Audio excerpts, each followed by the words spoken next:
좋아요, 구독!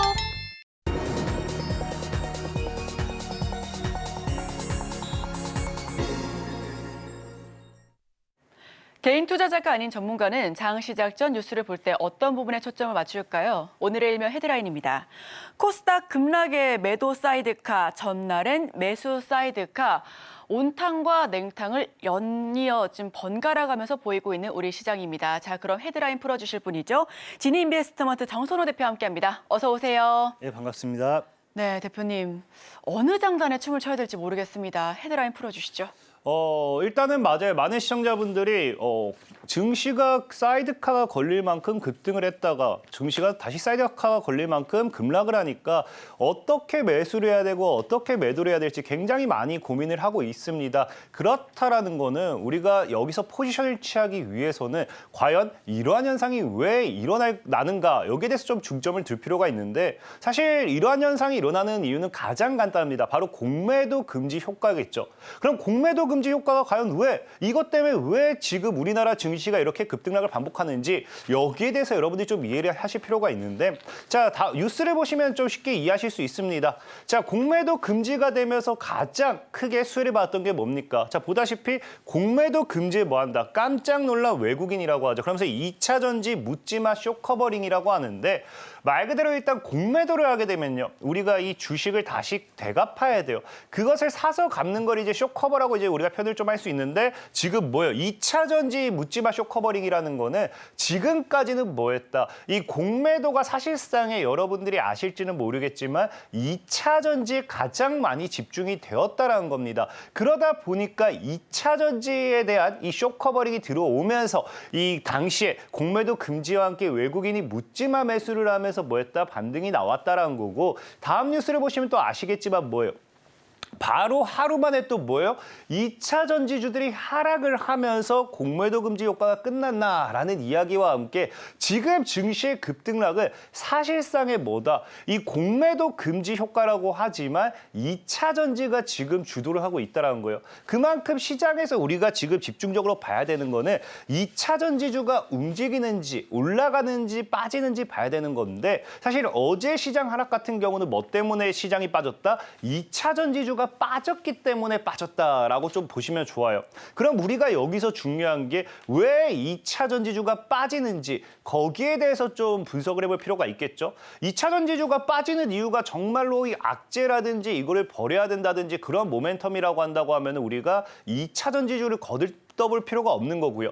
2차 전지주가 빠지는 게 단기적인 뭐 조정이라고 하면은 또 2차 전지를 우리가 저가 매수할 수 있는 기회이기 때문에 이 부분에 대해서 좀 알고 할 필요가 있는데 지금 2차 전지주 같은 경우는 어떤 이유 때문이다. 자, 보면 알겠지만 에코프로 3분기 영업이익이 650억 원으로서 전년 대비해서 69%, 약 70%가 하락했다고요.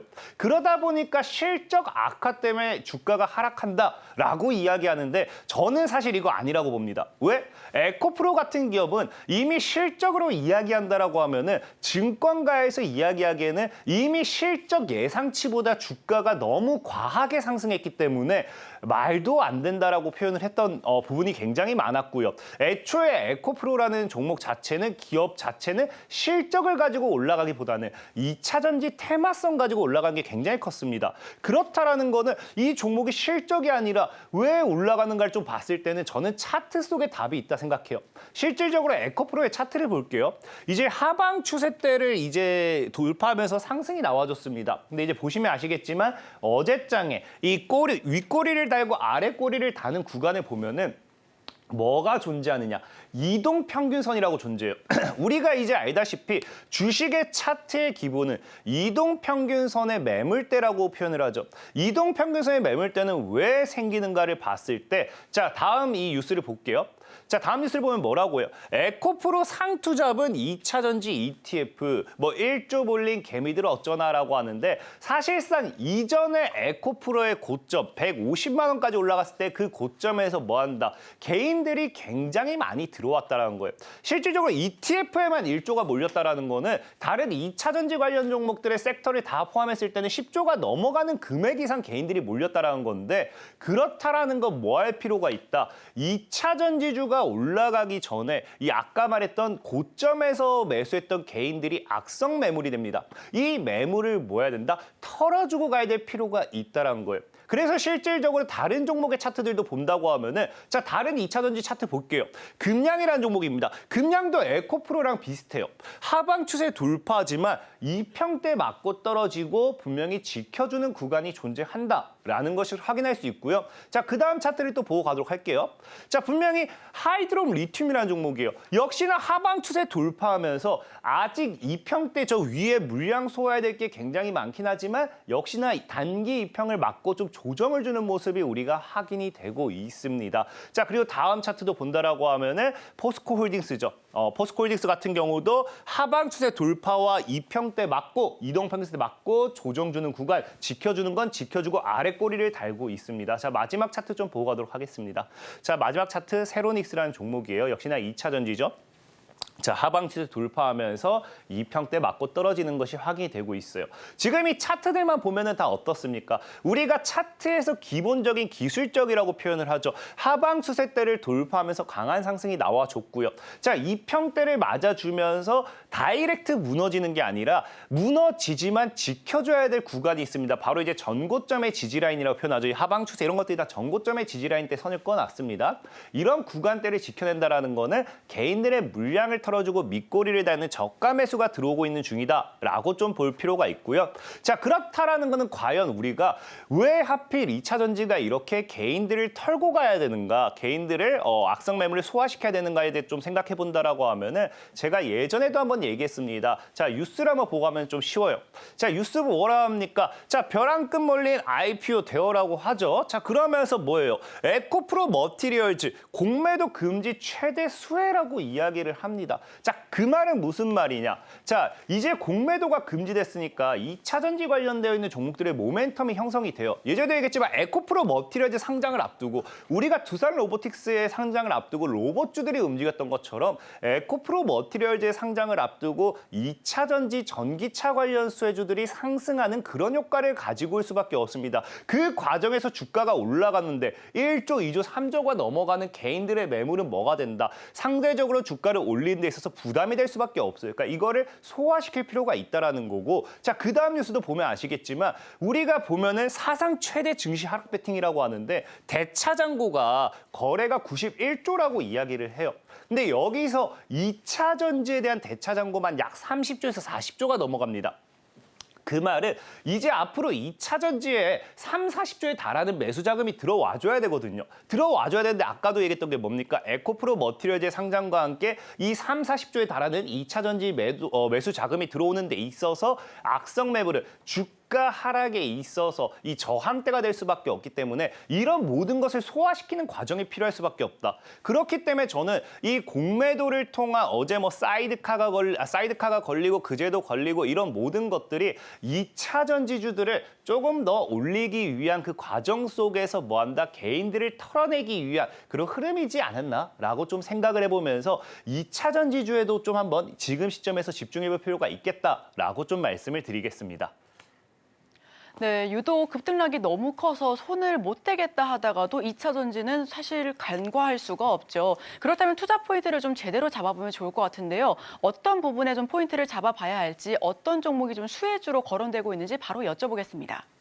사실상 우리가 2차 전지라고 한다라고 하면은 늘 테슬라를 좀 봅니다. 테슬라가 움직인다, 테슬라가 빠진다, 오른다, 아니면 테슬라가 어떠한 사업을 한다, 뭐 이런 것에 좀 중점을 많이 두는데 저는 이 2차 전지를 봤을 때는 에코프로의 상장도 맞지만 제일 중요한 건 최근에 또 테슬라가 뉴스가 나왔어요. 무슨 뉴스가 나왔느냐? 보면은 이런 뉴스가 나옵니다. 자, 3천만 원대 테슬라 나오나? 독일에서 생산 계획이 있다라고 하죠. 그러니까 지금 테슬라는 뭐예요? 과거부터 이야기했던 저가 배터리에 대한 경쟁, 앞으로 저가 자동차와의 이런 가격 경쟁을 벌이겠다라는 이야기를 했던 것이고요. 이제는 본격적으로 저가 전기차 이런 것들의 시대가 다가온다라는 거예요.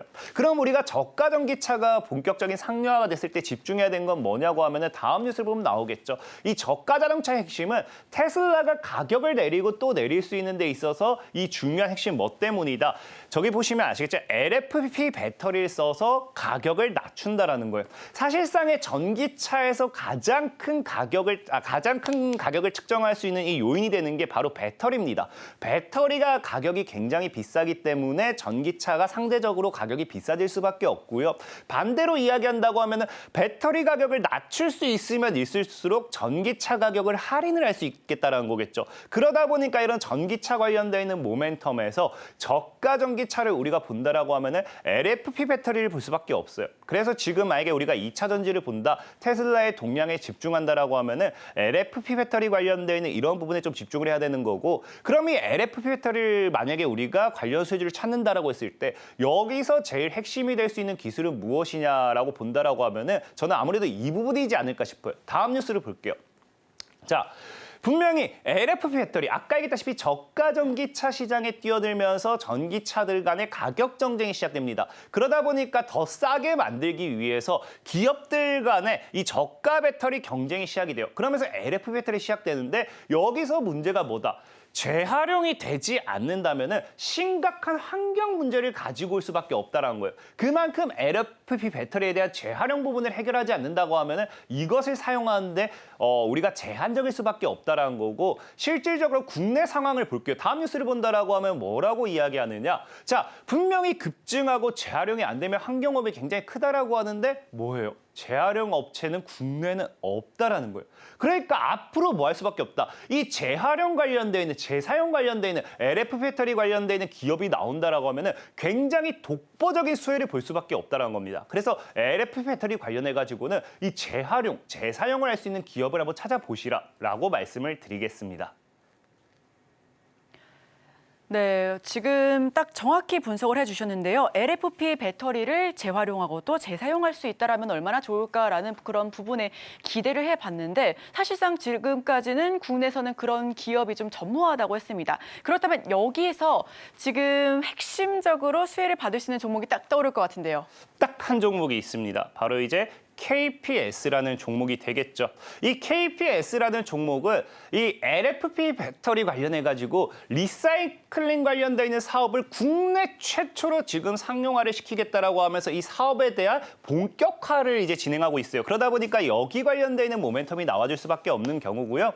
그다음에 이게 아니라더라도 이제 내년에 또 기대되는 디지털 치료제가 있죠. 이 자회사를 통한 디지털 치료제 이슈가 있다 보니까 내년에 또 추가적인 수혜, 제약바이오의 수혜도 우리가 생각해 볼 수 있겠다라고 좀 말씀을 드리고, 마지막으로 차트적으로 빠르게 좀 설명드린다고 하면은 월봉상 봤을 때 이게 쌍바닥 추세라고 해요. 우리가 하방 추세 때를 이제 돌파하면서 상승 나오고 조정이 나오는 걸 볼 수 있습니다. 근데 원엔 바닥을 찍고 투엔 바닥을 찍었을 때 지금 자리가 쌍바닥 패턴을 만들어준다라고 하면은 지금 단기적인 조정에서의 최저 매수가가 될 수도 있겠다. 라고 좀 말씀을 드리면서 오늘 종목에 대한 소개 마무리하도록 하겠습니다.